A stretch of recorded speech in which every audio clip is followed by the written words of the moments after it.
Happy Mercury Day, Collective. Hope everyone's doing well. As you can see, you guys are going to help me box up some of these Christmas ornaments. Don't judge.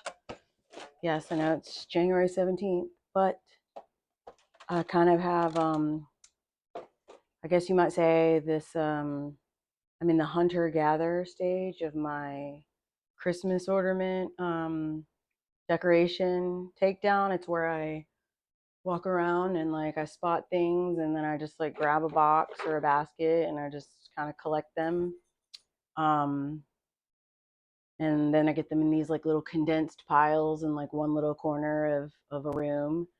And then sort of begrudgingly like get boxes back out and package them up properly.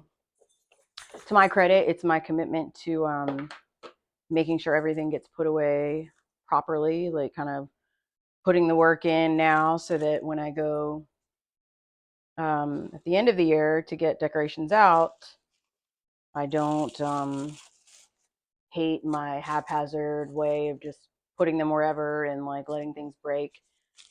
So this is sort of how I always go about it. I just sort of gradually take it down and gather them and then find some way to not make everything seem like such a chore, like package it back up so that it stays in good condition for next time. A gift to future me, you might say. So as promised, I am back to get a little bit more into the meat of Pluto and Aquarius and this transitional time that we're all very much feeling for certain. I can go ahead and guess if you're watching this.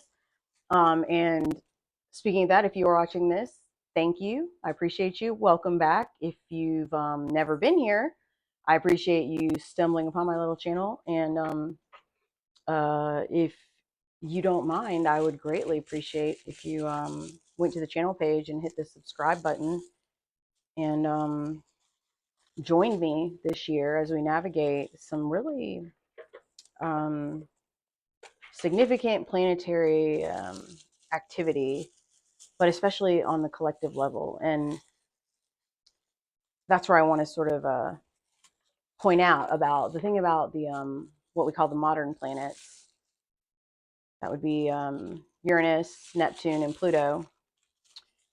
Those all are generally considered like things that affect the collective. So I mean, like you feel the impact of them in the context of your own life, but because more so because of the fact that you are a part of the collective, like it's sort of reinforcing the understanding of how we all are connected, and like the themes being played out on the macro level, you can very much like find parallels, albeit we're all on different timelines, sure, but like when you get into the themes of these outer planets, like Pluto and Uranus and Neptune, you can almost feel, whether you want to or not, more in sync with the collective experience, because they tend to like be movers and shakers in ways that remind you that like no one is an island, and least of all in the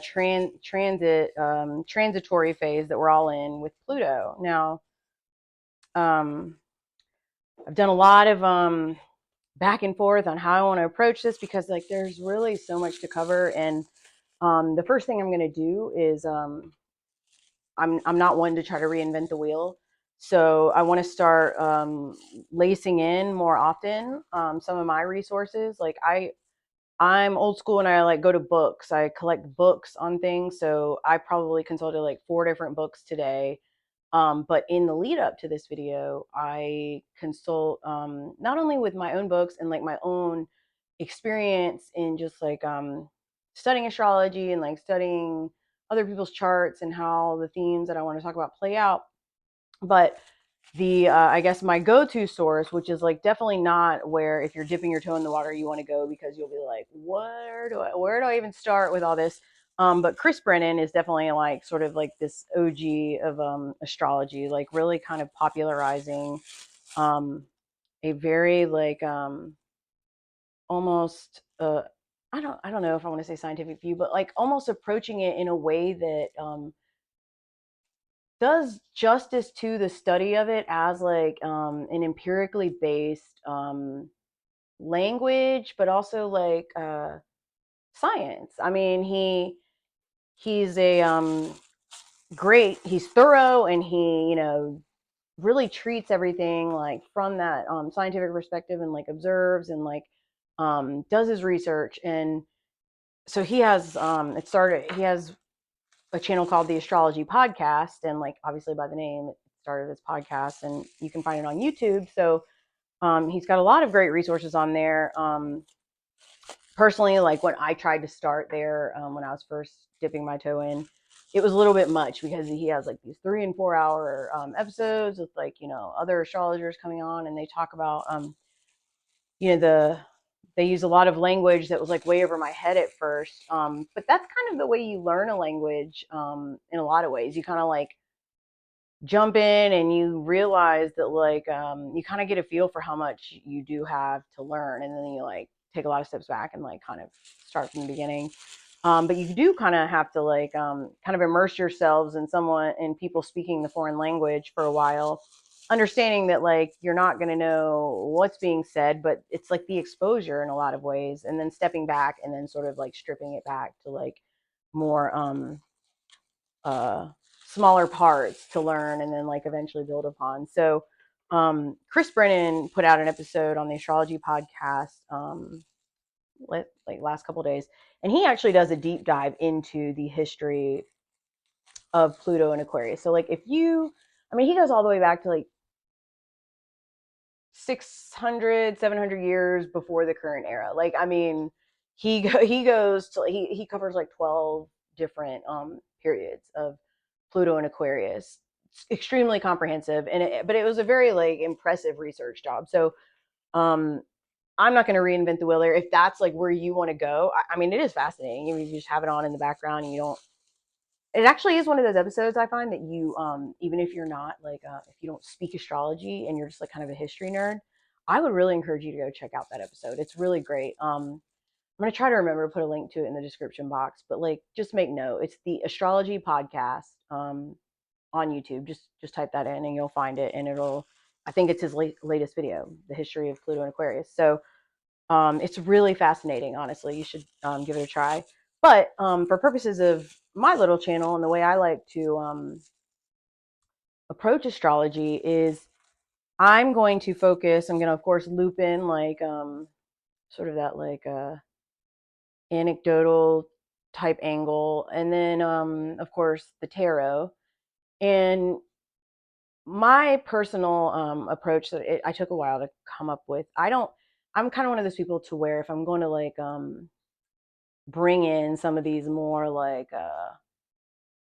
significant periods in history that were kind of like marked by extreme change, and in some cases like turbulence, we'll say, I I always like to add this like little asterisk as a reminder that like we're not, you know, history repeats in terms of energies, but like we still have to look at it through the lens of like where we are now. And so it's never going to look exactly like it did in the past several cycles. And thank goodness, because it's always going to be approached. The energies that do repeat are going to manifest in the context of the world as we've created it now. And there are a lot of advantages that we have now based on the benefit of history and living in this information age. um, you know, as rational beings who have the capability to become more evolved by looking at where we've been to like better navigate where we're going, I like to loop in sort of like a little bit more of like, so what can we do about it, you know? I mean, and that's of course all going to be based on my experience and how I've navigated a very not only Plutonian like character of my life in general, but especially this last year. And if you go to like the origin story part of this channel, that is still in the making. Nothing can I guess, make me feel more qualified to at least help people navigate an era of unknowns and like fast moving parts sometimes than my very recent experiences of the last year. So I I hope to sort of, when I share the little pieces of my own life, which I navigate very carefully, because I really, I really need to, unfortunately for me, despite the inclination to like that very scorpionic part of me that likes to keep a lot of things private, I'm like wired that way. I think my real growth in terms of like conscious effort on my part the last year has been to share some of the most like painful experiences of my life, which have occurred in the last year, because sometimes seeing somebody kind of peeking out to the other side, like still navigating the tunnel, but like actually seeing peaks of light on the other side, I find that as humans, there's no more valuable resource um, than one another, and we have to share. We have to share, like I said, this age of information. Um, let's use that to our collective benefit. So um, I hope to do that with the anecdotes that I share, and especially in the next month or two. I have to say it's like a sort of some uncomfortable milestones for me, because they mark this like 1 year anniversary of like some of the most painful tower moments of my entire adult life. Things that actually felt like devastating in ways to where I actually did not know how in the world I was going to come out the other side, um, in just about any way possible that you could interpret that to mean. So if you're going through it right now, or you're navigating your own period of things falling, your own towers falling, changes that you don't feel like you can get like a strong foothold in, and whatever your story is, I just want you to I don't know, I just want you to know that like you don't have to know how you're going to come out of the other side, because believe me, I sure didn't, and it's not like I've made it anywhere. I'm still coming out of the other side. um I just want you to know that there is a way, and it's not up to you to even know what it is. Just know that you're going to get there. You are going to keep showing up every day in whatever capacity you have. But the only thing that you have to be consistent about is that decision that you are going to make it to the other side, that you are going to get through it. And the good thing about this being a collective energy is that however alone you feel right now in navigating changes in your life, you're not alone. I mean, you'd probably be surprised at the similarities between what's going on in your life and someone that you like sit right next to every day, like on your ride to work or in the office or behind you at the grocery store. I think you would be surprised. It's just we're not really socialized to like talk about these things out in the open. Like it just recently, I mean, fairly recently, became like just a commonplace thing to talk about. I'm in therapy, and that being a non sort of like a taboo thing. And that's what's funny about like the whole theme of like what's taboo. We associate taboo with like Scorpio and Pluto, and taboo is just generally like it's relative. It's based on what's acceptable to talk about or not. And so even what is taboo, what's considered taboo in one time or generation can be considered the norm, just generally accepted in the next generation, even within your lifetime. So in the spirit of all that, I've shared my very unapologetic like admission that yeah, I'm boxing up my Christmas ornaments right now on January 17th. But to be honest, there are many years past to where it has been way later than now that I've even gotten around to it. So this is actually like low key some progress for me.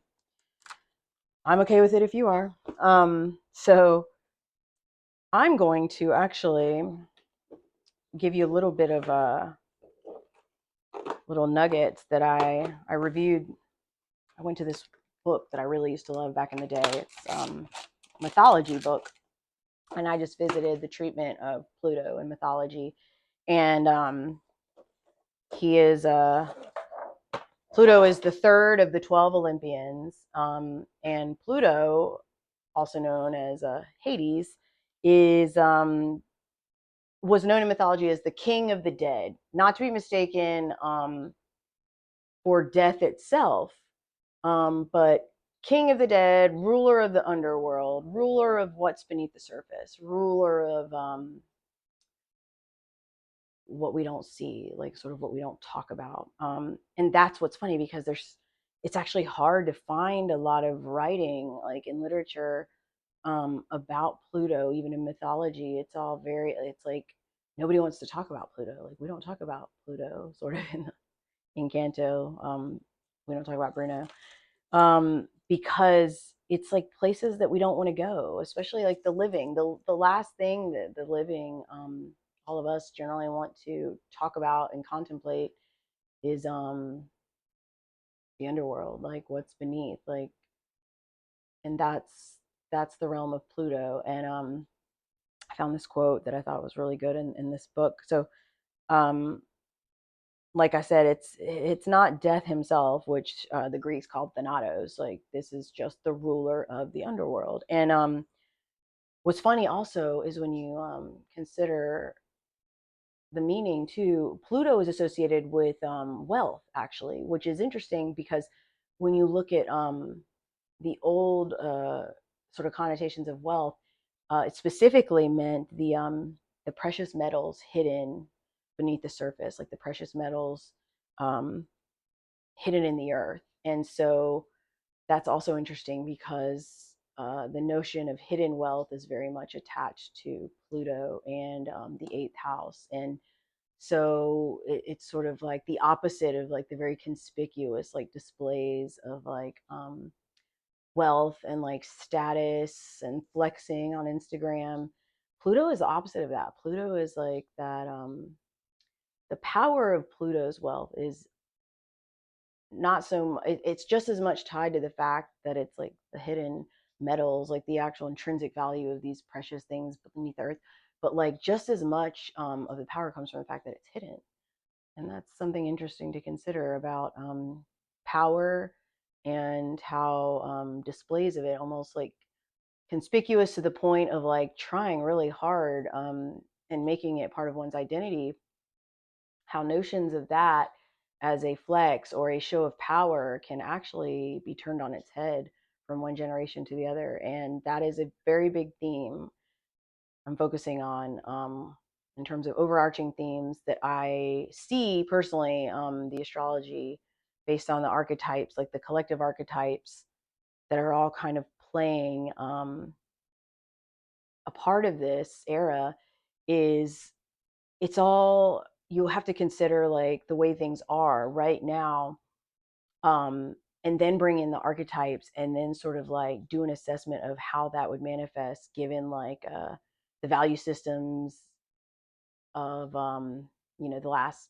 15 to even 20, 30 years, sort of these more conspicuous displays of power and like the more outward displays of like I'm the leader and I'm the hero and sort of like hero worship and like celebrity worship, one central figure, and we all sort of like bow down and like almost obsess over what that person's doing, and that almost being like us putting people on pedestals that we don't even know, um, even though like we're all just in our flesh suits, like we're all just mere mortals here, like worshiping someone from a distance, because they have this bright shiny like suit or this bright shiny like veneer to them, and these displays of wealth and like these fineries and all these things,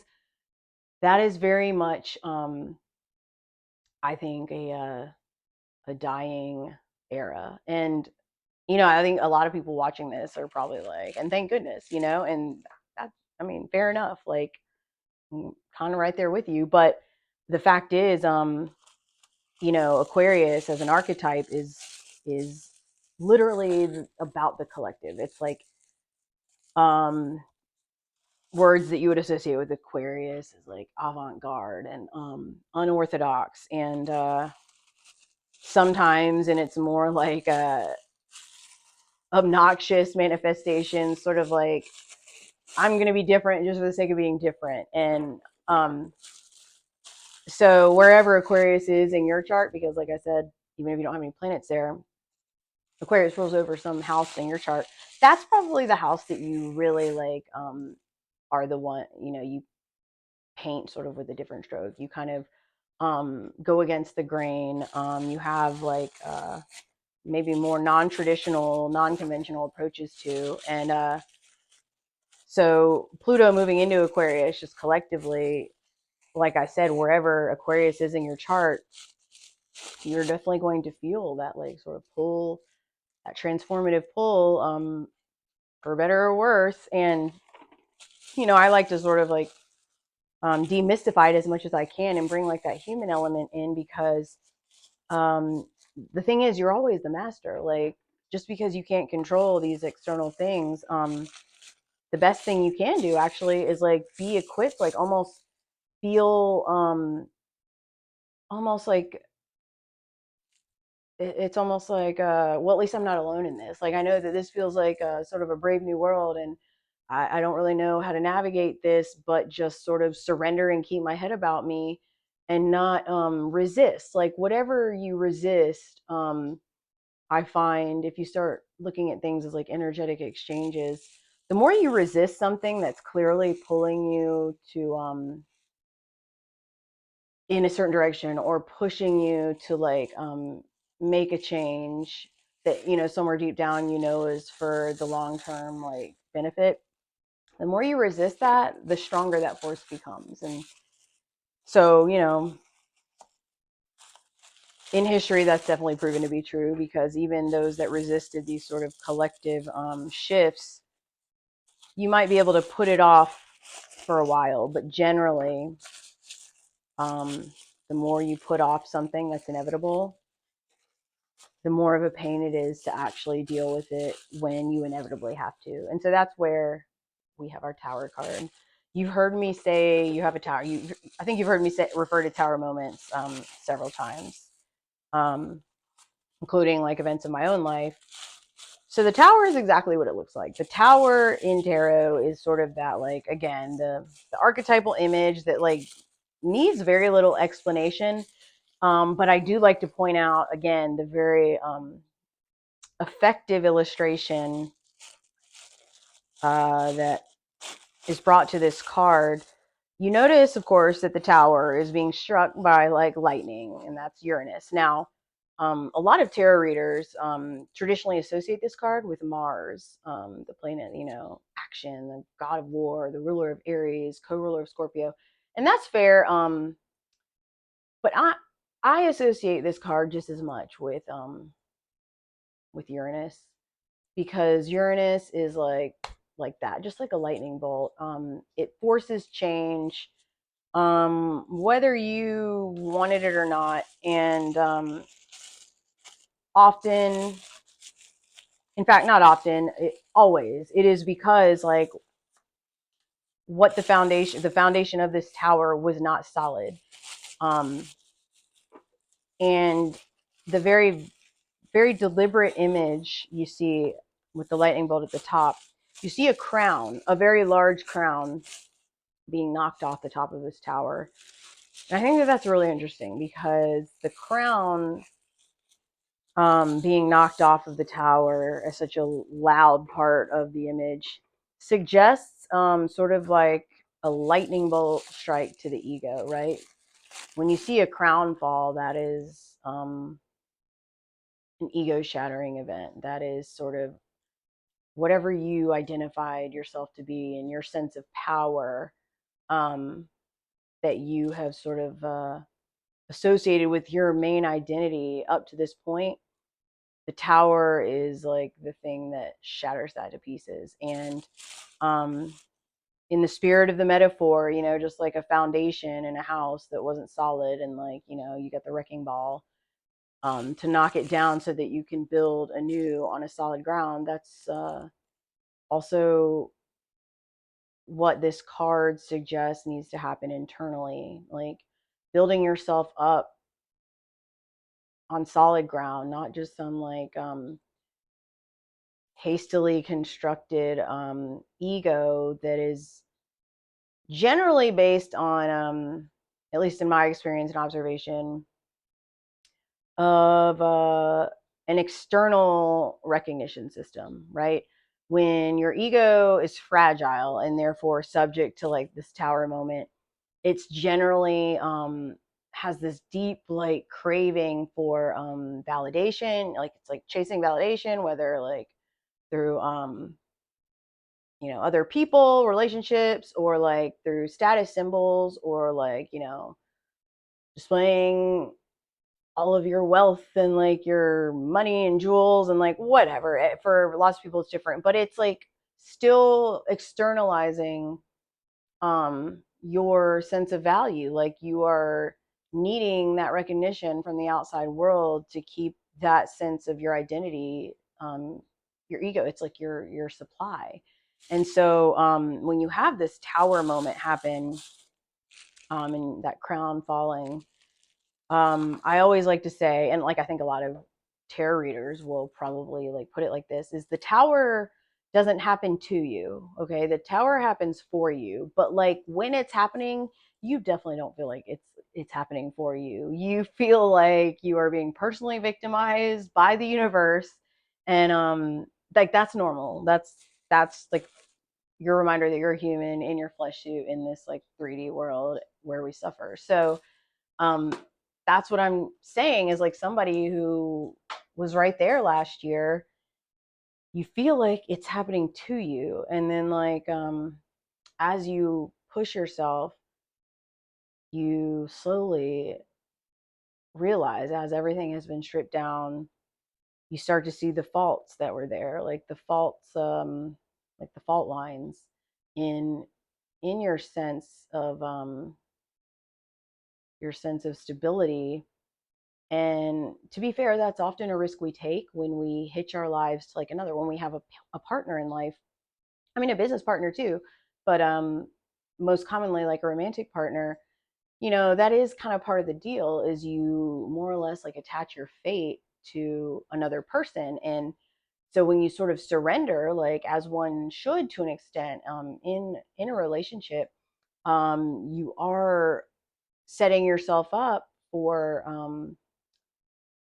a tower moment that, that's just part of like being a team. And that's the give and take, like, because a relationship is like a rewarding thing to be a part of, like, and so of course there would be that risk, but it sort of also is your reminder, when like you have that tower, that what happens when too much of your identity and your sense of self-worth was externalized to like one other person. Like what if your sense of value, what if you actually liked who you were with that person? Like what if you actually still, even upon reflection and after the tower, you know in the name of like sort of temperance and sort of maintaining that delicate balance, and like resisting that all or nothing, like zero sum mentality, like a lot of people who experience towers, not everything about you or your life or your approach needs to go. And I find that that's the hardest part. Like, because it's easy to like live in extremes, like, and especially in this world that we live in, like, sort of like this like fanaticism and like extreme polarization. It's tempting when you go through like a really profound event in your life that sort of tosses everything on its head. It's tempting to just like throw the baby out with the bathwater, to be like, well, I'm a new person now. And then like the pendulum swings to like the total like opposite version of who you were. And um I think that that's also, unfortunately, what you're also doing there is living out of ego. Like that is just a different shade of living out of ego. You are kind of resisting still the very hard work of like slowly piecing together like a solid foundation for yourself, because it's wrapped up in an extreme, and that any extreme, um, honestly, probably in every area of life, is not sustainable. Like all the work lies in the middle usually, and I will die on that hill. So the tower reminds us that you know, sometimes when we've gotten too far out of alignment with where we should be, like I said, if you're in a relationship and you pretty much have a solid idea of who you are, and you try to maneuver around in life with that, the tower might come to remind you that, like, what if the person that you're with, who your fate is tied so intimately up with, what if that person, they have value, their value system is not actually in alignment with yours? Like, what if actually your value system was pretty much like what you deliberately built up for yourself, but like for one reason or another, and enough time passes and maybe you weren't paying close enough attention in the ways that you should, or maybe you were trying to see something in that person that wasn't there. Maybe you were attached to potential as opposed to like reality. um that's when those towers also come. Like the towers will come to remind you, whether you wanted to see it or not, that warning, the person that you've attached your life to, um they are not in alignment with you. And that's just, you have two choices: to either discard your value system and to get in alignment with them, or you're in an evolved enough place to realize you can't possibly do that. You can't possibly do that. And that's painful, because those are the moments to where you actually have to choose yourself. And in choosing yourself, you have that painful realization, slowly over time, and putting all the pieces back together from your tower. You are forced to confront all the ways that you had abandoned yourself, that you had actually somewhere subconsciously maybe identified that that person's values were out of alignment with yours, and you, in little pieces here and there, um, sort of soften the edges of yourself in ways that you shouldn't have, or sort of water down certain parts of yourself that you had no business doing, because they were so inextricably intertwined with your actual purpose. And so that's a form of self-betrayal that also is part of the healing process, that you have to sort of look in the mirror and go, I should never have compromised on this and that. I should have actually dug my heels in at that moment. I should not have allowed this person to get away with that. And then a little bit more, and then a little bit more, to where at the end of the whole process, when the tower finally fell that you were resisting, um, it feels way worse than it needed to, had you actually stood in your authority way earlier on. And so this isn't like a blame thing. It's really usually a way of highlighting like your own sort of unresolved trauma, from either past relationships or from your childhood, or from like, like a early um experience in school that, like, traumatized you. It's different for everyone, but these dynamics that like we learn very early in life, we tend to carry with us, and like they play out very almost like shockingly literally, like in terms of how we're replaying a dynamic from like way back in our past, almost unconsciously. And so it's funny, in this illustration of the tower, if you look closely, or look it up online if you can't see close enough, is the two figures falling from the tower. So one of them has their crown on still, and the one that has their crown on is falling like head first, like backwards, to where they're just like they're not even trying to look at where they're going. Like they cannot see the direction they're falling. So therefore, there will be no attempt on the way down to sort of like mitigate the damage. This person with their crown still on, refusing to let the crown come off, they're probably not going to make it. But the other person falling from the tower, as you see, their crown's off and they are like, all right, like I'm stripped down, I've got my hands and I'm looking and I'm going to try to like brace for impact. That is a very notable part of this illustration in terms of the people in it that I think is interesting because, you know, some people, and I've mentioned this a little bit in the other video about when you are kind of like faced with a moment, like a tower moment, and this like sort of invitation to like evolve, like sort of do this honest like assessment and like self inventory, um, so that you can show up to where you're going as like a more evolved, whole, equipped person. I think a lot of people will fight tooth and nail to never have to do that, and they will dive head first, like just sort of eyes closed and almost doubling down, keeping that crown on, despite being like upside down head first through the air. Um, they would rather go out like that than to let the crown come off and to sort of sober up in a way, sober up and sort of like open their eyes, like have this almost like this like lucidity to them that they um, maybe drunk on ego for too long, um, has a way of like clouding a lot of areas of your life. And um, so the Tower card is very apt illustration in terms of not just the archetype of like, you know, Scorpio, because, you know, Scorpio is ruled by Pluto and Mars, um, but for Uranus. Like, and so like I've said in other videos, Uranus is a co-ruler of Aquarius. Aquarius is ruled by both Saturn and Uranus. Now, in another video, I have also mentioned that Saturn rules Capricorn. So where Pluto is now, sitting at that last degree of Capricorn, Capricorn has one planetary ruler, and that's Saturn. You know, like boundaries, restrictions, like it's the karmic planet, which is quite literally like the natural result, consequence of action or like absence of prudent action over a period of time. Saturn governs time. Saturn governs boundaries. Saturn governs thresholds. Saturn governs um, anything which time, like it governs agriculture. Anything with which like shortcuts uh,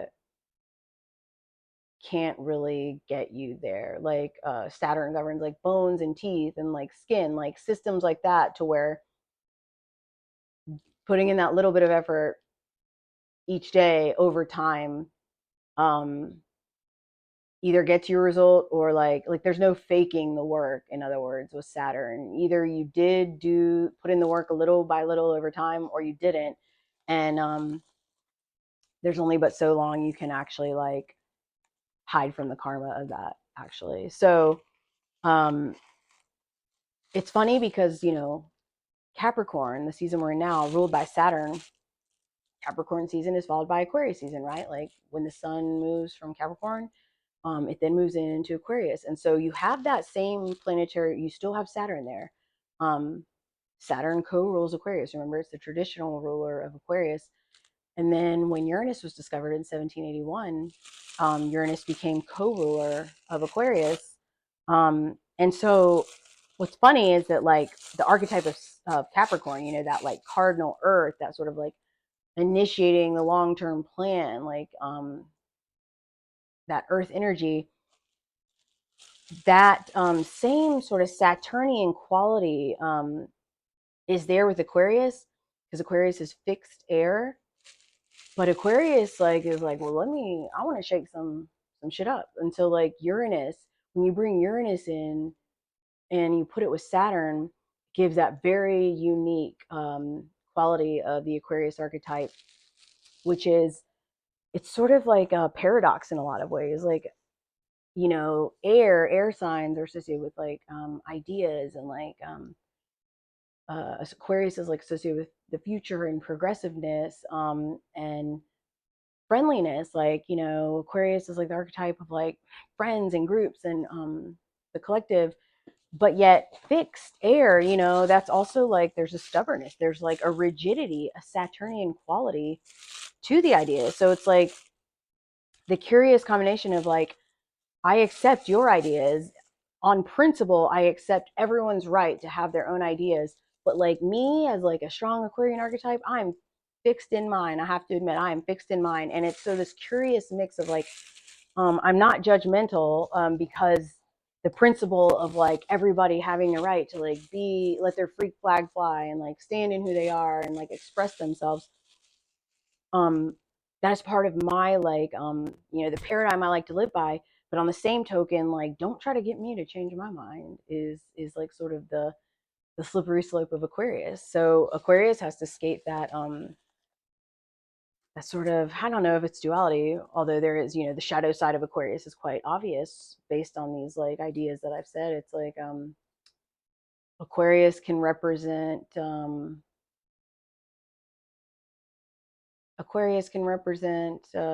sort of the idealistic political leader, like, you know, who has like such grand visions for the future and like this like harmonious like society where we're all cooperative. It's like that almost just like the ivory tower sort of like ideals that only exist in like almost in the conceptual form, but like the ideals that like we still treasure and value and need to contemplate like better versions of ourselves and our systems, um but like tempered with reality and like tempered with like the understanding of where we are. Like it's one thing to have grand visions and grand ideals for the future, but like the execution of that, based on where we are now, is just as much of like an important part. And that's like sort of where Aquarius falls short. Like Aquarius has like an abundance of lofty ideals and like grand visions for like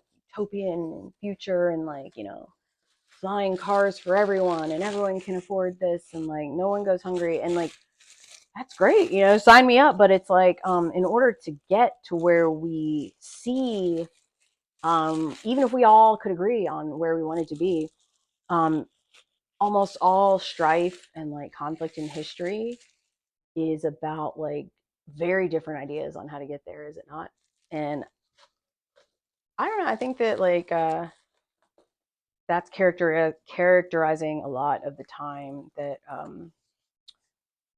we've been living in now and moving forward. I don't, my personal like for what it's worth, my personal view on things is that like I don't think we all differ so much in like in terms of the abstract of like naming like everyone should be able to do this and everyone, you know, no one should have to like go without this or that. And like by and large, a lot of people can agree on those. It's just like, okay, so how do we get there? That's where everything falls apart, right? And so that's a very, you know, as we move into this like Pluto and Aquarius / age of Aquarius time, I think there will be a lot of grand like idea, and like, you know, it's just like AI, and like you look at technology, I think it's going to be a really obvious manifestation of these like clashes of like, oh yeah, you know, like wouldn't it be great if we could just like have a machine that does all this and does all that? But then like there's like this sometimes the unfortunate side effects or the unforeseen effects of like jumping too fast into like an idea that like we don't have the infrastructure, whether it's like literal infrastructure or like digital infrastructure or just like safety nets, or like sort of when we automate all this, like, well, what about those people, this large swath of people that like used to do these things? Like they still deserve like the dignity of having a place in society, like feeling like they, you know, because a lot of people, they don't want things for free, like, you know. And I think that's common, not common. I think it's easy for like people in charge to sort of be dismissive of people in that way, and I don't really believe that that's true. I don't think. I think most people want like uh to feel dignified in like how they make their way in life. Like most people don't want to just like sit back and not feel like a contribution to some sort of group. And I think that maybe the in terms of our own like ability to like cope and survive in like a society with all these like fast moving parts is, and this is hard, is almost like revisiting um revisiting our role in like whatever communities that we're in, like and considering like what our contribution is, and maybe asking if like there's a way that we can make that not so um inextractable from like uh how we make our money. And that's hard because like most people I know who have jobs and they've like worked hard to like build themselves up and all that and make a living for themselves, it demands so much of their life force to where there's like so little left of their energy to like extract some true form of like identity or like get a sense of like satisfaction about their contribution to any other group. And I kind of see that shifting as part of Pluto and Aquarius. I think it's, but it's because it's the natural consequence of an era to where people's contributions and commitment and loyalty to their jobs has been um, undervalued by the people. So, in other words, like that external validation system that is a natural part of like I'm employed by someone, therefore the feedback I get at work or the paycheck I get or like the title that I get or the status, those are like our sort of, that's our feedback system about like how good of a contribution we are to that group. And I think that like the reason, you know, these whole narratives like, oh, no one wants to work anymore and blah, blah, blah, I don't agree with that at all. I think that people just got to the point, it was like them saving themselves. They were like, they realized that on some level, they still had the ability to know that they were valuable contributions to like whatever group, and like for whatever set of reasons that had nothing to do with um, how committed they were or whatever, they weren't compensated in the way that clearly they should have been. They were taken for granted when they clearly should not have been. They were overloaded and like just this much more out of their plate and that much more without like them getting the compensation to reflect that extra effort. They were asked to like miss out on holidays with their family. They were asked to miss out on those little moments that they did have outside of their work that were important to their identity. And it was like asking people to give more and more of themselves. And I think the pandemic really sort of like accelerated this understanding for people. They were like, oh, I'm just so much more than this. And so I think that like the whole I think it's tempting for like the old generation, like who, you know, they have their own biases and not faults. It's just like the condition, the way they were conditioned, socialized. You know, they look at those changes as bad, like because we are wired to think like any kind of massive shift in like collective behavior is like bad. Oh, everything's going down the toilet. No, it's actually just over time, little by little, you know, if people feel like abused or taken for granted or unappreciated, um, hopefully they still have enough sense of like inner authority to recognize that like, no, I have more value than this. My life has more meaning than this. And like they adapt faster than the institutions that they have relied upon to give them, you know, what the resources or the titles or whatever. And so I think that we're just moving into this era to where I think that's kind of like the Uranus events seem to be like, oh, like there's nobody to staff the restaurants and there's nobody to do this. And like, you know, the obvious solution is to reorganize the reward system, like the system that like tends to remind people of their worth, like, you know, because it's an energetic exchange. Like, the cost of anything is like your life force, the amount of life you're giving up for it. And so for most people, that's their jobs, their professions. And at a certain point, the math stopped mathing, and people were like, well, I'd rather have a lot less money. They sort of reorganized their structure, their value structure within their own lives, and they adapted to needing less, while at the same time reserving more of their life force. And like, it all balanced out. Like, it's all really a commodity, isn't it? So, um, you know, I think that it's messy. Like, any transition like that is messy, because our society is was built upon those, like, that certain framework, which was like faulty to begin with, but then like more levels were built, and so therefore you had these like layers upon layers of like um a an improper foundation to begin with. And so sometimes, like, when we ignore that and like we go long enough, a lot of things like seem like they're just like changing and crumbling all at once. And it's really just, if you keep your head about you and you look at it honestly, um there's no need to panic or feel like, oh my gosh, like nothing's stable, and like, what are we going to do?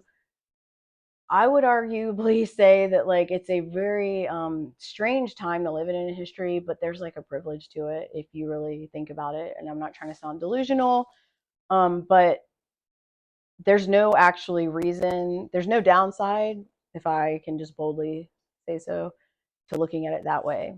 Because if you start to like look at it that way and you condition yourself to see it that way, um, your brain starts to do things that like you maybe hadn't considered it was capable of. It starts to make these new connections, and therefore starts to innovate. That's Uranus. Uranus is like the innovator. It is um, sort of the eccentric, and Uranus doesn't play by the rules. Not to say in like a lawless way. I mean, by it doesn't play by convention. It its very existence and discovery like was it's based on the idea that like you don't know what you don't know. So it's funny because Uranus, like, it spins. If you look up like maybe a model or like illustrated uh, GIF or like video of the solar system in motion and like the different planets, Uranus, it's like this electric blue, and it rotates, like its axis is like horizontal, so it's like 8 degrees away from just like being a completely side spinning planet, just looking totally crazy. And not only that, unlike other planets where you know they have like a vertical axis, Uranus not only is on its side, but it spins in the opposite direction. So it's like very existence is like, I don't play by the same rules you guys do, but I'm still a member of this solar system. It was like back in traditional astrology where they thought Saturn was like the boundary of our solar system. Then comes Uranus and like sort of flouting convention and being like, guess again. And so Uranus, it's like or some like, I don't know, I looked up some things about Uranus that were actually just crazy. It's 4 times larger than Earth. It's the sun, what's crazy is the sun rises in the east on Uranus, and or I'm sorry, it rises in the west, sets in the east, like totally just wacky. Um, and so when you look at like the things that are sort of unorthodox and like, you know, eccentric and all that, doesn't play by the rules, those are very much akin to the Aquarian archetype, which is why Uranus is like so very much like a proper co-ruler of Aquarius. In fact, it's funny, it was discovered um, on the last day of Aquarius season, or I'm sorry, it was discovered in 1781. But what makes that interesting is that marked the most recent Pluto and Aquarius period. So the most recent Pluto Aquarius period in history was like 1777 to 1798. So we had Uranus like being discovered just a few years into that Pluto and Aquarius period, and very much sort of fitting the bill. It rules just like the sign Aquarius is associated with like science and like scientific discovery and aerodynamics. Like so, um, you would associate it too with like the Wright brothers taking their first flight, and advances in like technology are very much Aquarius. So Aquarius is like it's often easy to get the archetype of Aquarius, the fixed air sign, mixed up with the archetype of Gemini, mutable air sign, because Gemini is ruled by Mercury, and Mercury is like communication and like um, analyzing things and like fast, like sort of jittery energy, like fast computations. Like Gemini is like often just like thoughts and ideas like swirling in their head, almost like thoughts that go faster than words can articulate. But if I had to just draw a distinction between Gemini in terms of like an air sign archetype and Aquarius. Aquarius rules over mass communication. So like Aquarius communication would be linked to like the airwaves, like mass transfer of information on like a broad level. Like Aquarius type of communication is like almost like a leader standing on a platform speaking to like a big group about like these new progressive ideas. And like a Gemini type of communication is like more localized. It's um sort of like the networker, and like more like in person, more on like a local level. And so it a lot of the archetypes, especially like air and communications, overlap a lot, but that would be like the general like themes that would separate those two. But there are a lot of similarities of Aquarius and Gemini when it comes to like the concept of communication being like their sort of like forte. So like I said, Aquarius is more of like that avant-garde, sort of like that new bold idea that's like sort of not only just like marching to the tune of your own drum, but like almost like setting a whole new paradigm. Like, oh well, this is a drum now. I just made this new thing up, and like it's like this is now what drums are, and it's like something different, but like it catches on. It's that kind of communication. It's that very Uranus, like this is new and novel and different, and then over time it becomes like the norm. And so in another video where I had like talked a little bit about Uranus, um, it's funny because when you look at like the uranium, like the element, it's like an unstable radioactive element, uranium. But what's funny about uranium is that it over time it stabilizes, and then it just becomes lead. And guess what lead is associated with? Saturn. So when you look at Aquarius and you look at like all of these things just sort of like being really harmonious and like conceptually um, really like playing into one another. Aquarius, you've got the ruler Saturn, father of time and like just consistency and like putting in the work in over time, and just being steadfastness.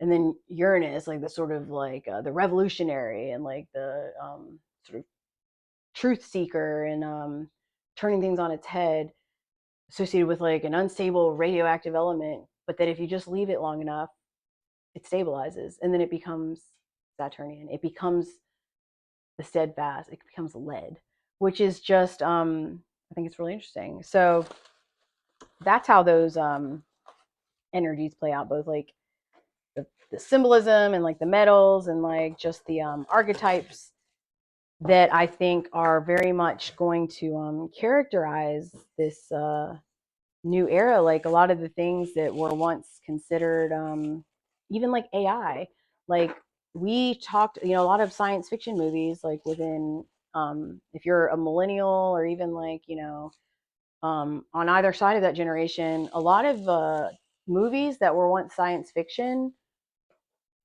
barely are even science fiction anymore. Have you noticed, like, now, like the progress that AI itself has made is well, it seems exciting. It's cool. You're like, oh, this, I saw like this in a movie, and now like this is just the norm. Well, of course, there's like the shadow side of those things. You're like, okay, well, unfortunately, like the technological developments exist in the climate, like political and um uh all the things that just sort of had their own momentum, for better or worse, they exist in that reality. So like the things that are exciting and new just for the scientific breakthrough element of it are sort of the things to where when like you live in these like these like polarized times, and like people almost like with this bend towards fanaticism, and then you look at like the opportunities presented by AI, and sort of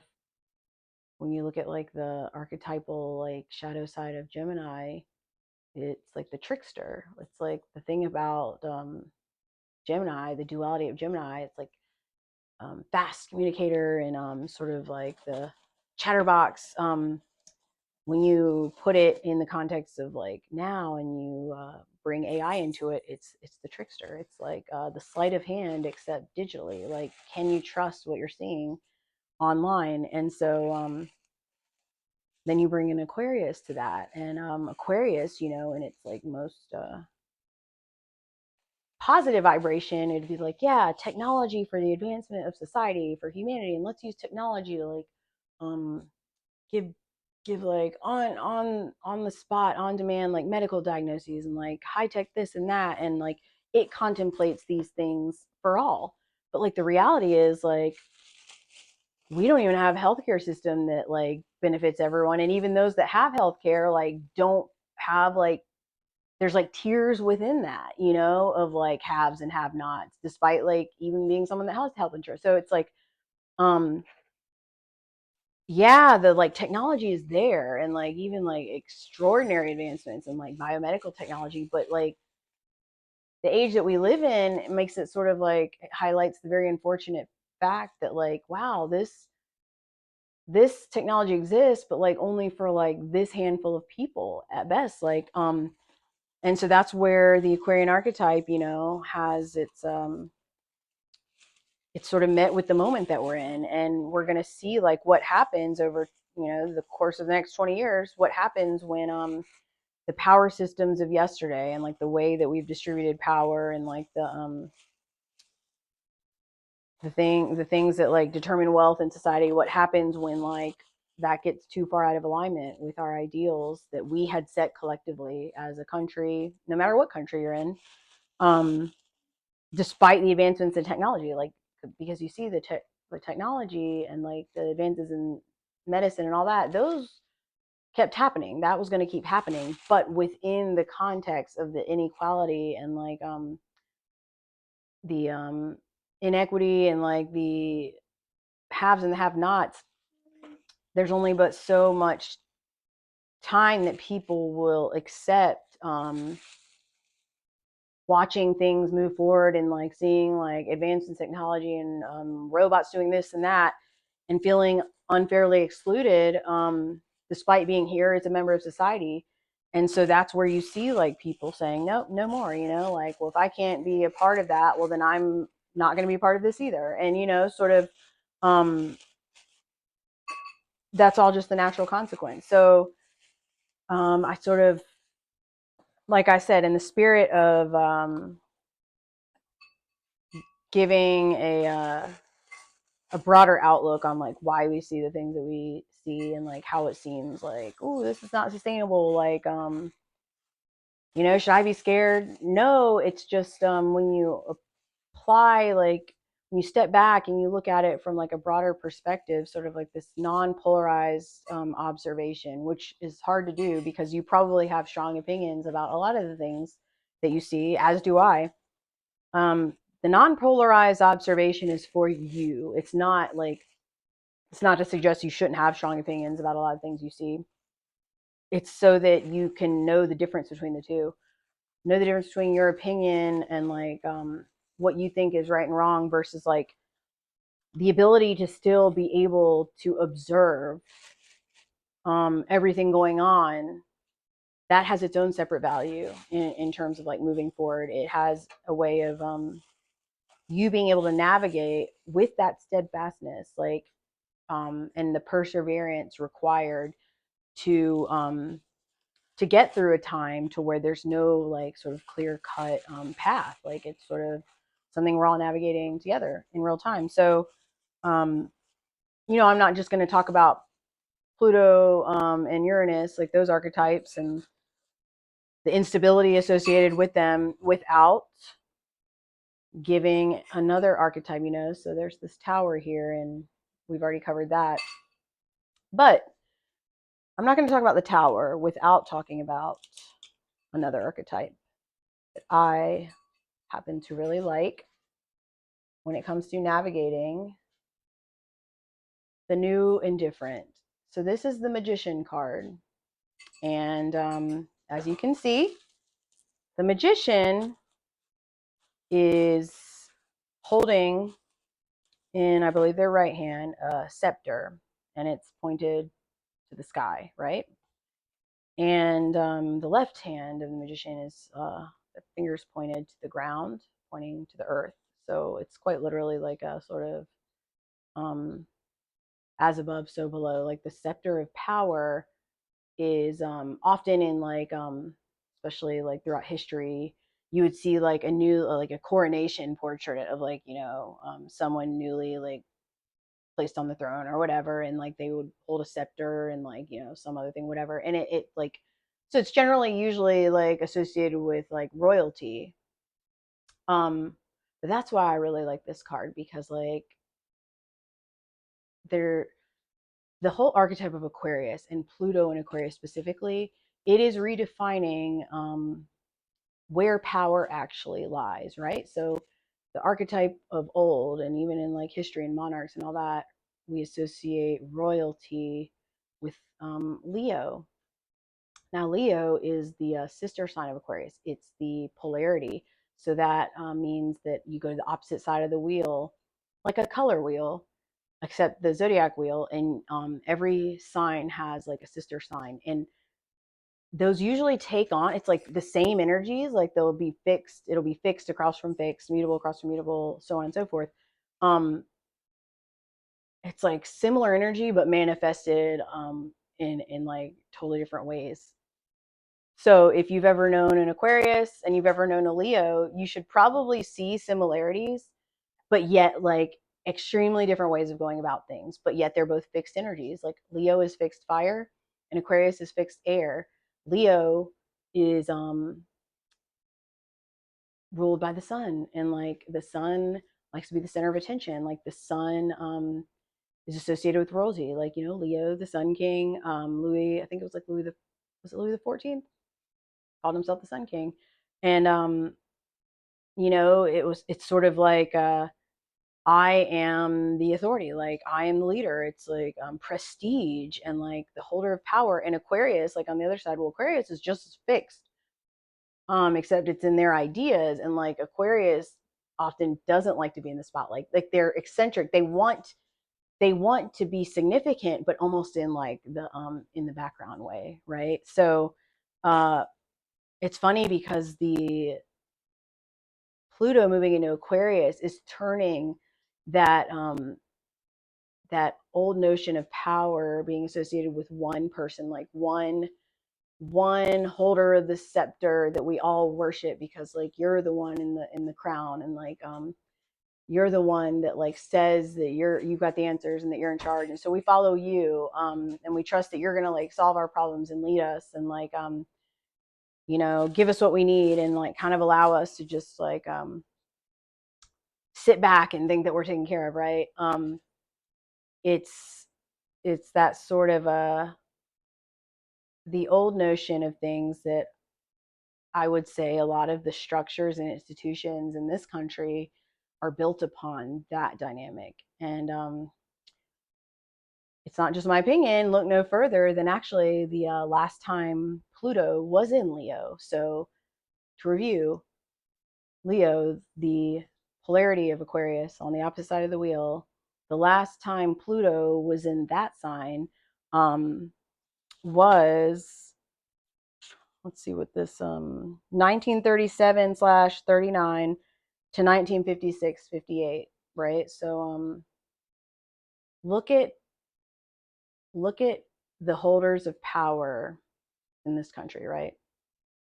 And you look at the era that they were all, by and large, I say all, I mean like the sort of the people that have made like lifetimes out of being like in power, right? And this is not a judgment, this is just an observation that you can look up yourself. But though that is the Pluto and Leo generation. And I think that it's really interesting that like you've seen that tug, especially in the last handful of years, of sort of like the whole, okay, why are you like 150 and you're still like leading people, you know, like isn't it time to like step down? I'm exaggerating obviously, but like the Pluto and Leo generation is you know, they're like hardwired under that understanding of power, right? Like you know, I'm the designated leader and like, you know, don't worry, you know, I'm sort of like the I am the I'm the one that's in charge of this, and I will step in and like sort of help you, but in exchange like you have to listen to what I say. It's like a very centralized, like, you know, the one person that we put the crown on, and then like you tell us what to do. Um and that being how like our dynamics of power went in this country. Well, Pluto and Aquarius is like the opposite of that. It is literally like power back to the people. But the thing about that is that happens in the reality of the fact that a lot of people have like almost become like unable to like, they've like lost touch with how to almost like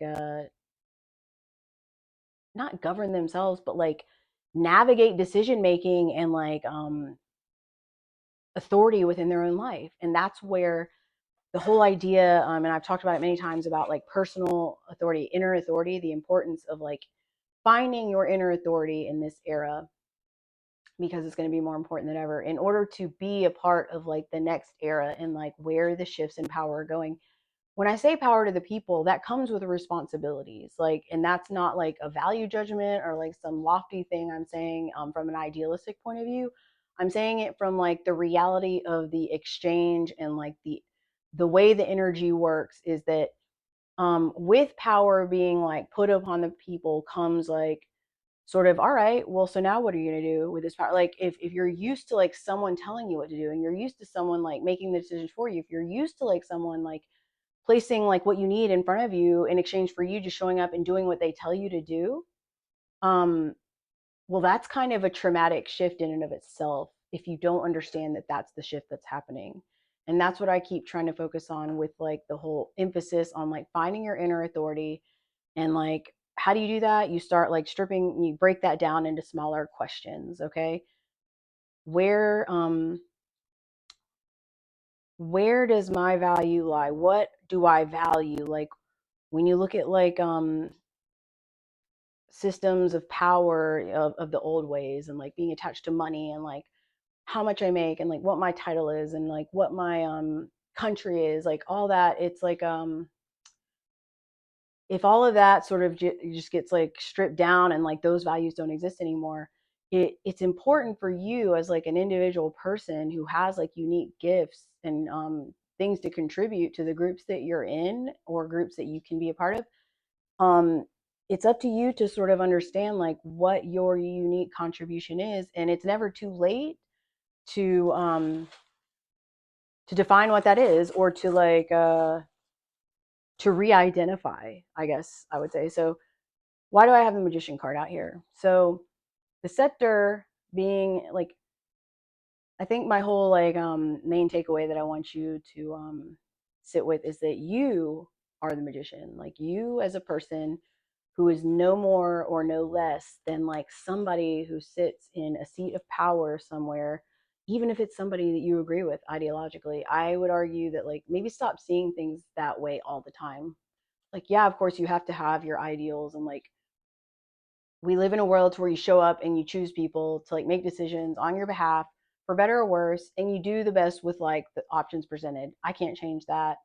But you do need to have your own value system, like apart from like that, because it would seem strange that like you would ever see somebody who fits the bill for you perfectly, or else I would argue that maybe you're just like kind of phoning it in and like letting other people say what their ideals are and you being like, yeah, that one's mine. Like that doesn't really like make a lot of sense, because you're an individual and you are just as powerful as whoever that person is that you're like phoning it into, that you're letting say what your ideals are. Like you have ideals and then like they have ideals, and then you find with all the choices you have, the one that matches the best. But like you still have to be in the driver's seat. Do you know what I mean? You still, that requires you to have had this like moment on your own to formulate what those ideals are. So the magician, that's the thing, the magician is like a one man show right here. Like what I like about this illustration, aside from the scepter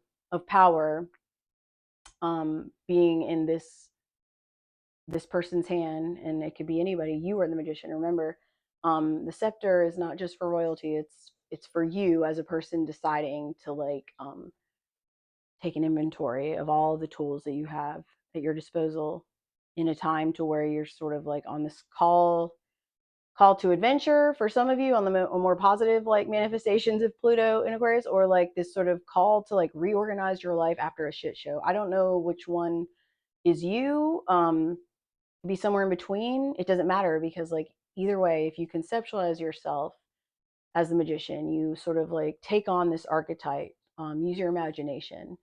And what the magician card reminds us is that like he's got four tools on the table in front of him at his disposal. He's got all four elements available at his disposal. He's got the wand, and I've done a video on the Ace of Wands, sort of gives you an understanding, and I did a little short on the Ace of Pentacles.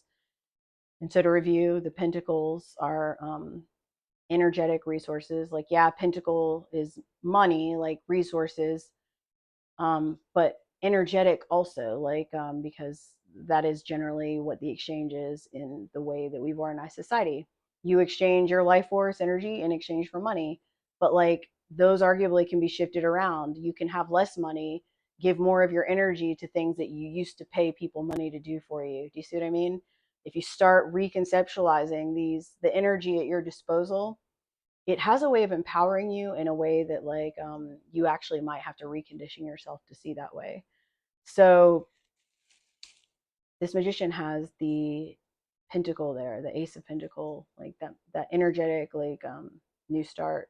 And then he's got the Ace of Wands there, that wand there, that passion, that fire energy. So the pentacle is earth energy and earth signs, Capricorn, Virgo, Taurus. That's what the pentacle represents. He's got all of those elements available to him and all the manifestations that those archetypes denote. And then the wand, like the Ace of Wands, that passion, that's fire energy. And the fire signs, like I said before, Sagittarius, Aries, and Leo. All those energies and archetypes represented by that wand. And then you've got he's got the sword there, that sword of truth. Sword associated with air signs, communication, that being Libra, Aquarius, and Gemini, and all the energies that those archetypes denote, like in the symbolism of the sword. And then, of course, the cup, like you see the chalice on the table, but the cup, and the cups representing emotions, like your feelings, what you can intuit, and that is associated with water signs, Cancer, Scorpio, and Pisces. So that magician has all of those tools on the table at his disposal. He's surrounded by the vegetation, above him and at his feet, at the base of the table. And he's got the infinity symbol above his head, also present on the strength card. But all of the symbolism is basically reminding you, and therefore the archetype that you're trying to like sort of embody in embarking on something new, of your connection to the spiritual and the physical world. Like, as above, so below. the infinity symbol above the head, the vegetation, like the vegetation, the presence of like, and the colors, and the color of white, like the purification, and like the red of passion.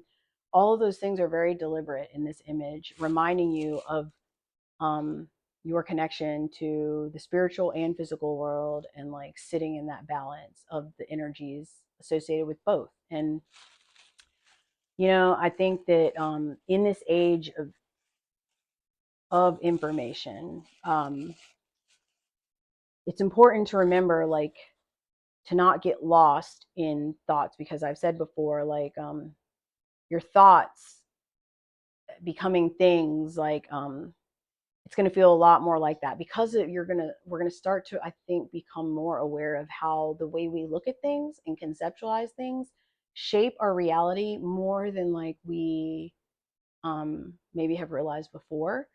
And that can be good or bad depending on how much work you put into sort of wrangling the direction and nature your thoughts take, right? But like I said, it's never too late to sort of start to like sit with that concept more.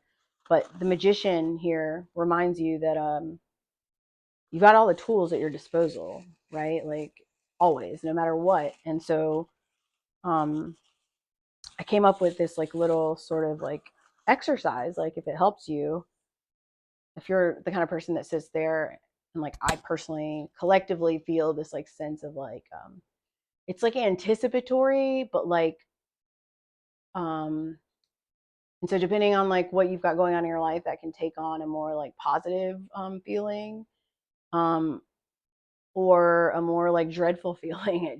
It depends. But if there's a way you can like sell yourself on like kind of pulling back from that sense of dread just because it's unknown, I think that that's like sort of a way we're wired to look at the unknown. If maybe you can just like take the reins a little bit and think, just picture like visualization, visualize yourself as this magician, and like you might not know exactly what to do, but there's value in standing back and just picturing the tools on your table. Like, and I know it sounds like um maybe silly to you if you're faced with like some really big problems right now, and so I don't mean to trivialize whatever it is you're going through, but like I find, especially the more like novel and sort of uncharted territory that you face, um the value of your imagination is sort of something that I have found to be more helpful than not in like in good decision making going forward, especially when there's like nothing I know I can do in this physical world right now about something. um you need to have the proper, like, I guess, structure in place in your head, and that's where the visualization comes in. So um a reminder again that you're just like everyone else. You're able to embody whatever archetype that you want to channel depending on where you are in life. And so I wrote down this sort of like exercise, and if it helps you, great, and if it doesn't, well, then just, this isn't for you. I mean, um when it comes to the sword and you're picturing the sword on your table, I would ask you to look at that as like, who are you, what is your core truth, whatever that means to you. Who are you? um Wand, what is your passion? So for you, it could be like your creative spark, or where your mind goes when like you're in your sort of state of rest and relaxation. What gets you excited? What gets you out of bed when like nothing else can? What is your passion? When you look at the pentacle, where is your main source of power? Um, when you sort of like that security blanket that you carry around in this world. And again, no judgment. Like, you don't have to answer to anyone else. This is like for you to consider. Where is your source of power? Where have you mainly derived your sense of power in this world? Is it like the money that you have? Is it like the title that you have? Is it the people that you know? Is it your status? Is it like, or is it more attached to your your creativity, or your life force, like how you show up, and like is it something internal? Is it generated internally, or is it something that like a system that currently exists generally signals to you based on an external feedback, like whether it's money or like, you know, again, physical cues, like these people that I know, or this person that I'm with, or like this car that I drive. Like, again, it's not the point isn't judgment. It's like an assessment for your own inventory. And then the cup last. When do you feel most fulfilled or in alignment? Like, and how do you usually get there? Like, so, you know, imagining the times to where like you're just perfectly at ease and you feel like that sense of fulfillment. What is it like? How do you usually get there? Like what, you know, and I guess that's like kind of asking what activity or who you're around or whatever, but like um when do you feel your best and how is it that you get there? And the reason, you know, I'm pointing all of these things out is because the Magician card is a card of inspired action. Like, so in order to take inspired action, you kind of have to have a clear intention.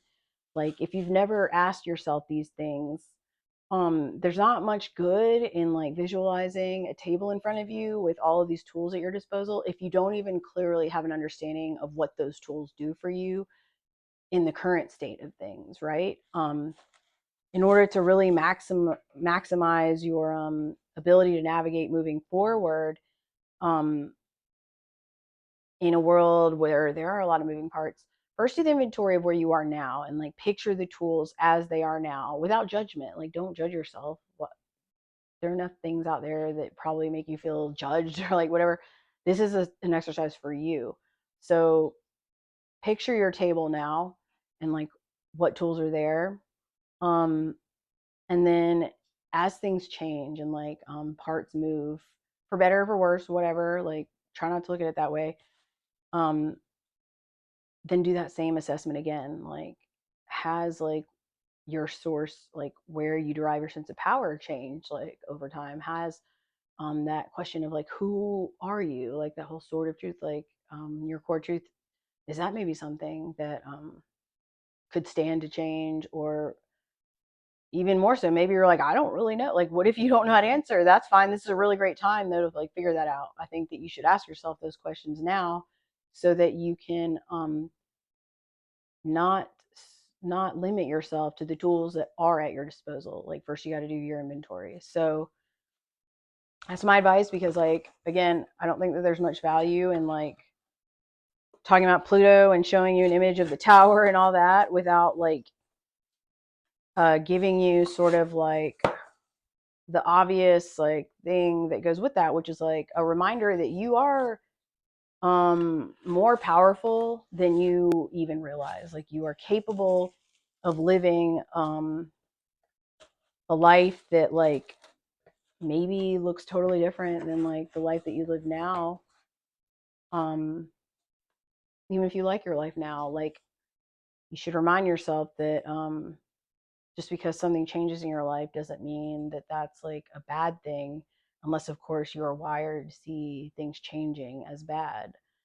um so I want you to look at it like that, because, you know, in history, like I started in this video, I'm not going to reinvent like the wheel. I'm not going to like go through all the eras in history of Pluto and Aquarius, because I recommend going to Chris Brennan's video, a 4-hour video, and it's like timestamp too, so you can even like jump from like era to era. Um, and I don't really think there's a point in like trying to redo that, but I do want to just touch like real quick on 2 of them, simply because I think that there's some like broader things you can extract from them that you might find relevant, and like you can see parallels to like the time we're living in now. And I go to 1532, so, you know, 1532 to 1553. And it's not exactly recent, but like in the whole grand scheme of things it is.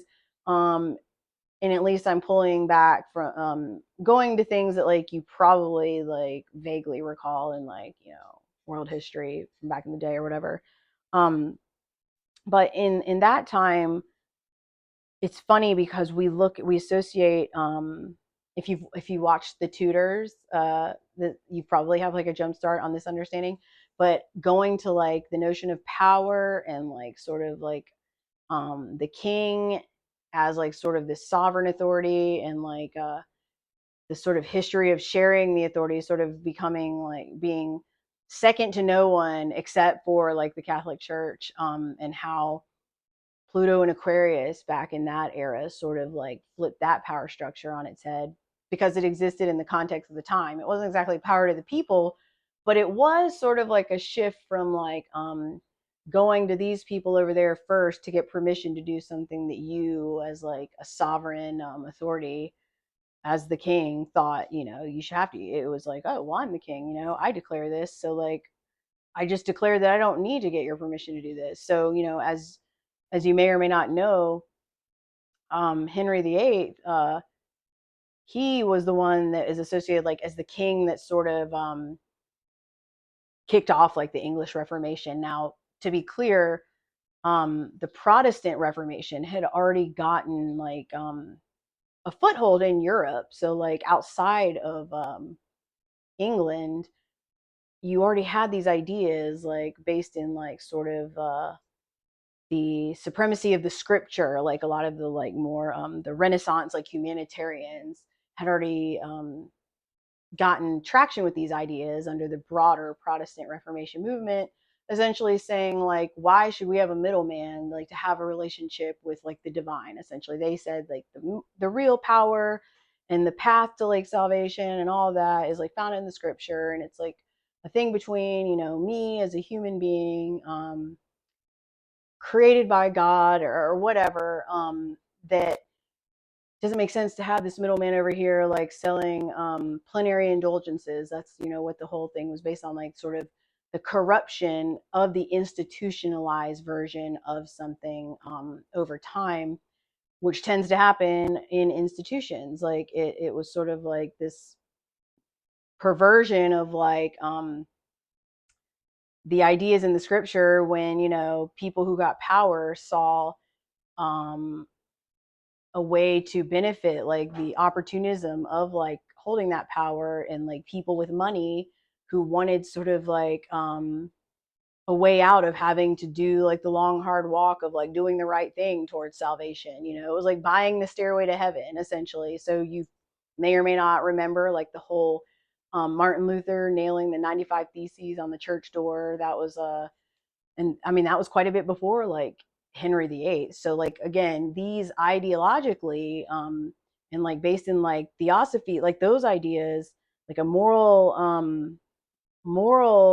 theosophical footing, had gained traction like in the early 1500s. So it was like it was like 1517 that Martin Luther nailed his 95 Theses on the church door. And so when I go to the astrology of it, because, you know, I'm going to, that was when Pluto was in Capricorn. And so that's why I'm pointing this out, because in the last video, I talked about how Pluto in Capricorn is sort of like your introduction to what you can pretty much predict is going to happen based on the context of the time, um, once we get to Pluto in Aquarius. So like when Martin Luther did his thing and like nailed those 95 Theses on the church door, that was Pluto in Capricorn. So that's like literally someone like protesting like in the middle of Wall Street, or like protesting against like the big banks, or protesting like, you know, as somebody that just has the audacity to say, well, I don't think this is right. And like, I know this is the way things have always been. Like, I don't think this is right. That's generally like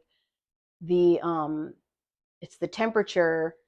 You could get a feel for it in Pluto and Capricorn, but then Pluto and Aquarius comes around, and at that point, you've got a king that's like over there in England, and he's like, you know, he surely sees like the momentum of the movement, but he's not so much moved by the like moral theosophy of it. He's got his own agenda, just like someone holding power at a collective time, a collective ship, a time of collective change.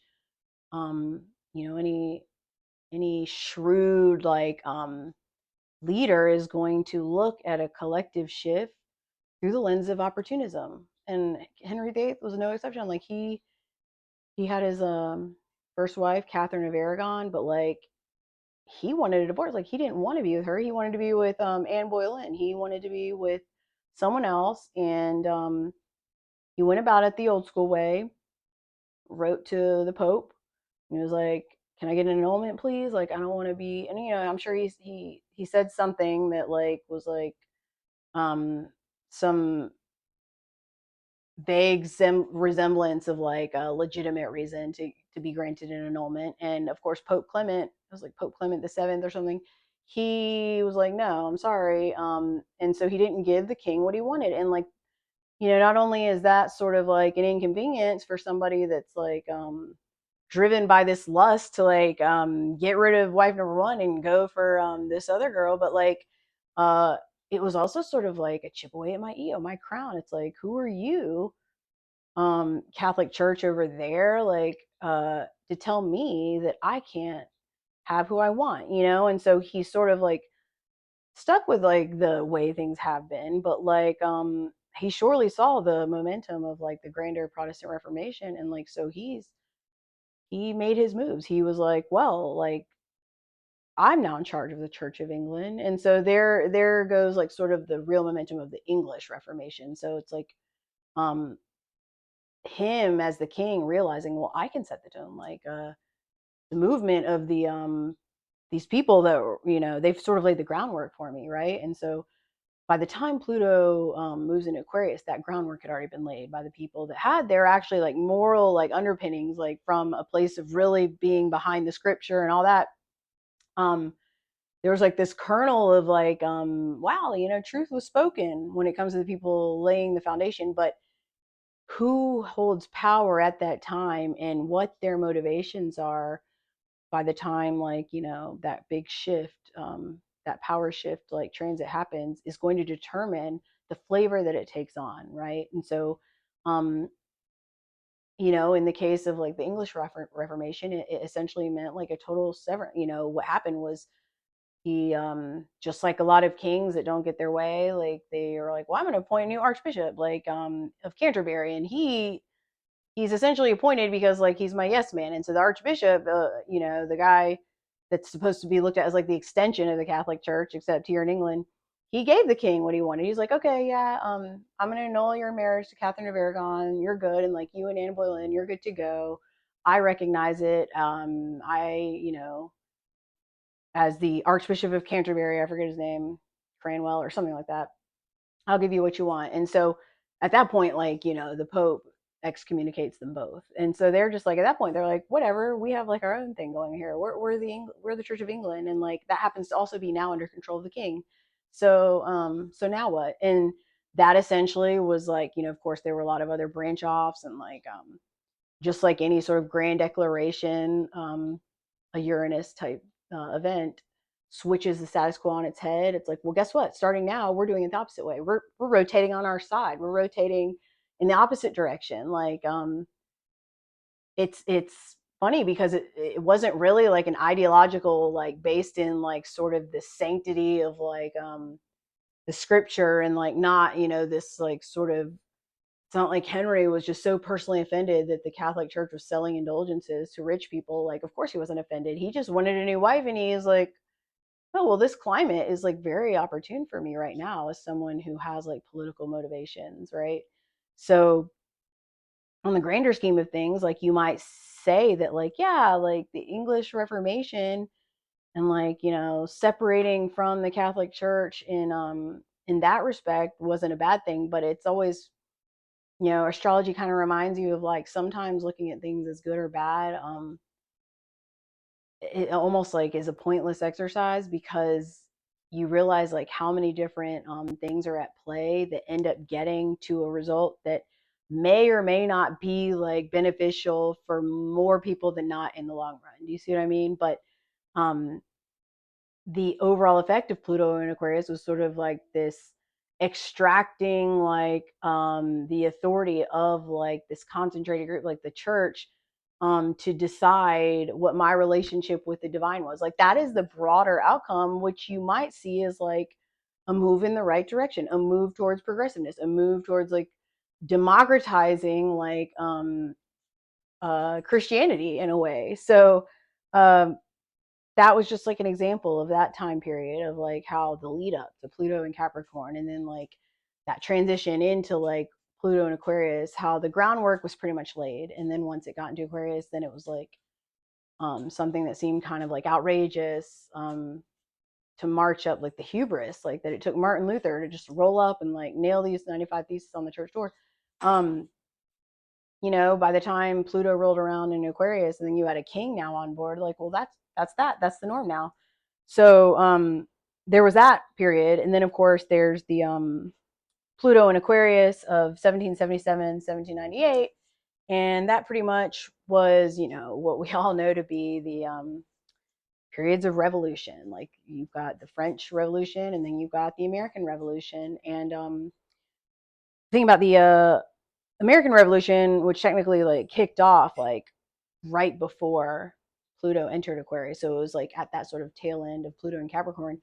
But just like we know with all revolutions, but I'll stick with like the American Revolution, is that was preceded by sort of like of course Pluto and Capricorn, and the people being like, no, like I don't think so. And then more people being like, yeah, that's right. And it was like essentially the whole like rule from afar, the British colonial rule, where like they're looking at the colonies and they're like, okay, well, you got to pay us a little bit more. Remember how we came in and like we defended y'all in the French and Indian War? Remember that? Like that wasn't that long ago. Like you got to pay us back. And it was sort of like them, you know, Pluto and Capricorn. That was like the British crown, like pressing their advantage.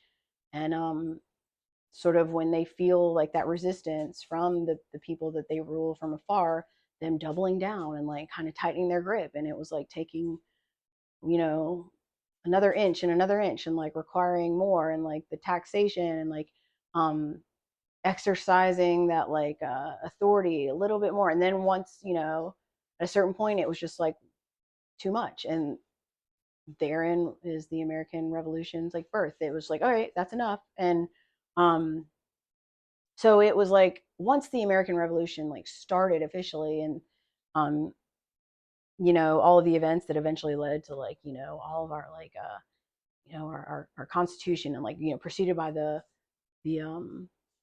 all of the things that like I think would be like the Articles of Confederation, and then like and you have like the Constitution, and like all of these steps, these sort of declarations of like our sovereignty, and like going through the motions, and like the fights, and like the conflict, all the steps that led the way, and sort of looking at the French, like, you had the French Revolution, and like the storming of the Bastille, and then like the assembly, like making some dramatic changes, like in response to that, like and then almost like the thing building upon itself. And then once, they had sort of like knocked the king off the throne, and this, that, and they had the reign of terror, it was like a long transition period that started with Pluto and Capricorn, and everyone felt the like momentum, and like the temperature of things. They knew the climate.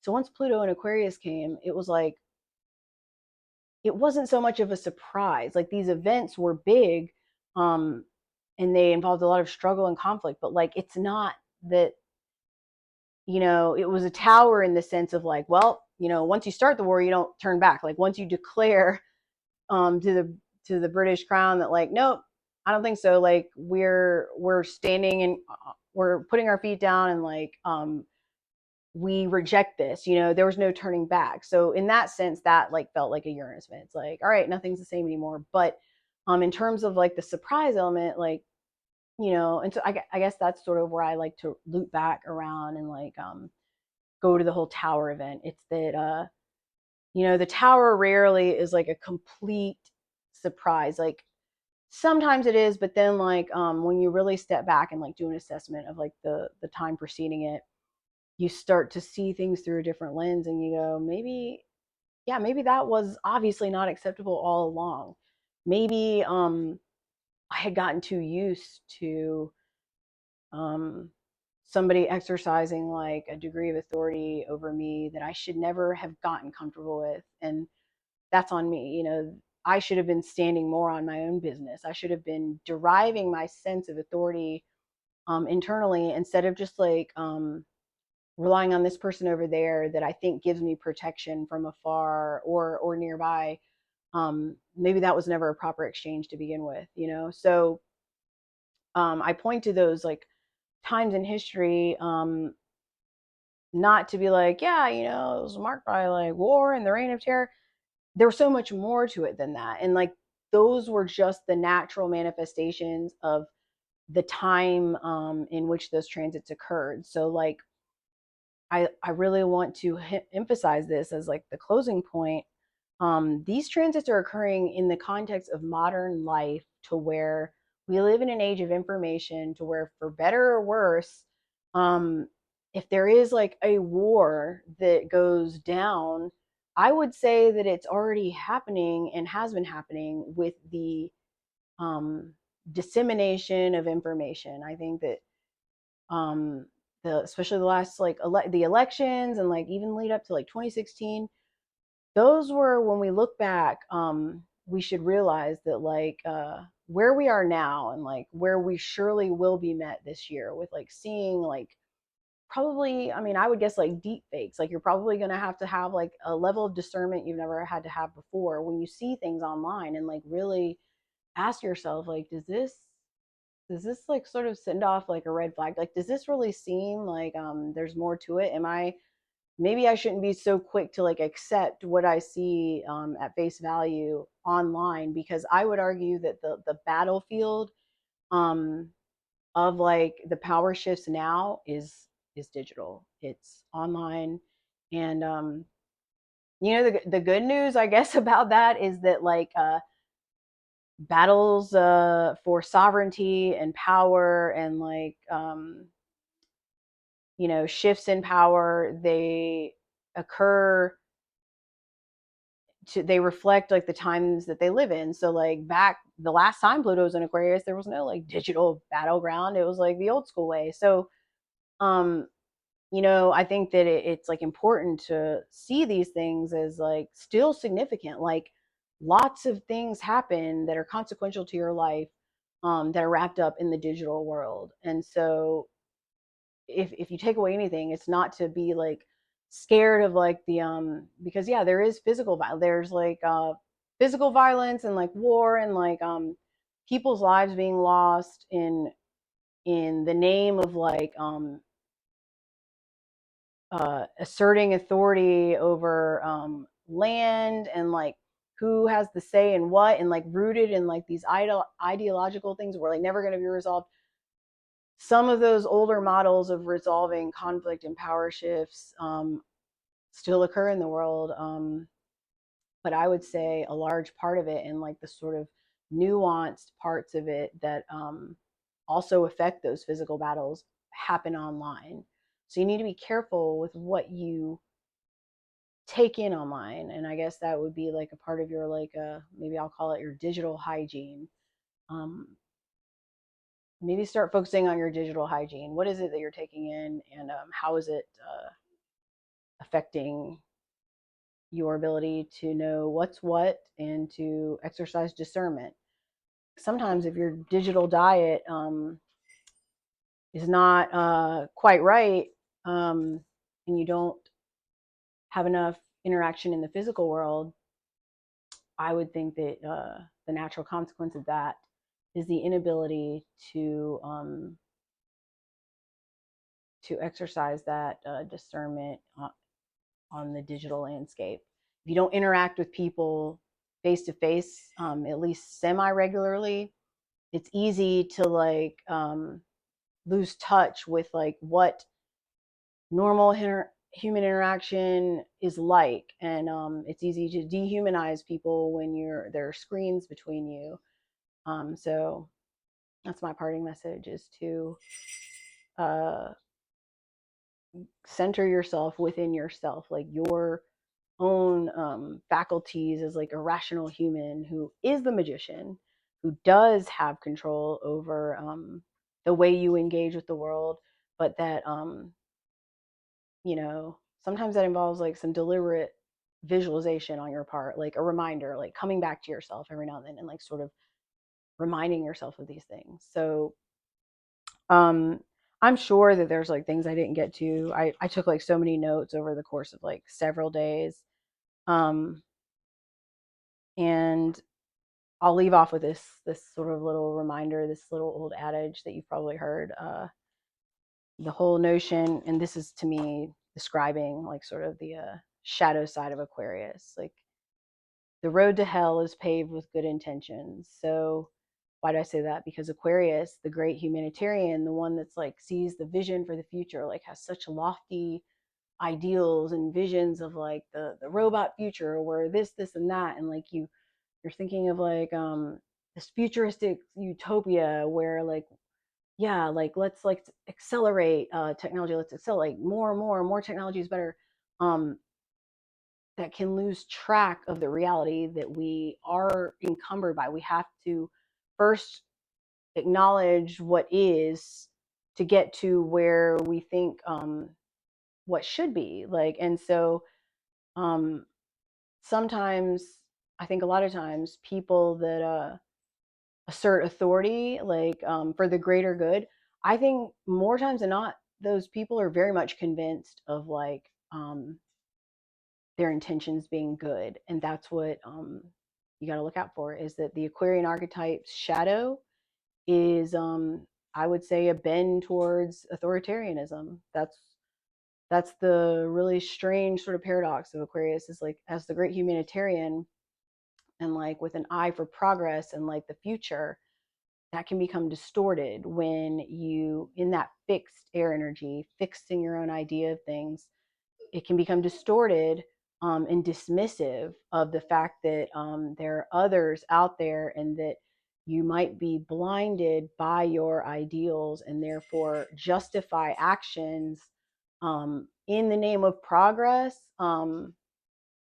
And That's sort of where I want to leave off, is like the shadow side of the Aquarian archetype, which you have to acknowledge in order to like be an effective leader. I think all effective leaders who have like that sense of idealism, they have to acknowledge that temperance. They have to embrace the whole idea of temperance, and so that's where I'll leave off.